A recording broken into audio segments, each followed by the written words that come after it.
मोठा झाला ना, मी मोठाच आहे की. तू मोठा झाला ना, मग तू थार घे तुझ्या पैशाने.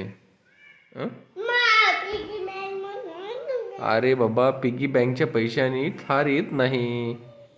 हं? एवढे पैसे लागतात. एवढे मोठे पैसे लागतात. तू मोठा झाला ना आता, शिवाय. मी मोठाच झालो की. तू कुठे मोठा रे? छोटं छोटंच बाळ आहेस तू अजून. तसं उभं राहिल्यानंतर मोठा होते का?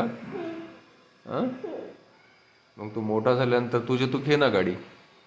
पप्पाला कशाला मागतो? चला की. अरे बाबा, तू असं असं रडल्यानं होते का? बघ बरं, ते शिवाजी महाराज का नाही रडत गेले का? ते रडत नव्हते. पण तू रडतो. बाबा चला की. हा?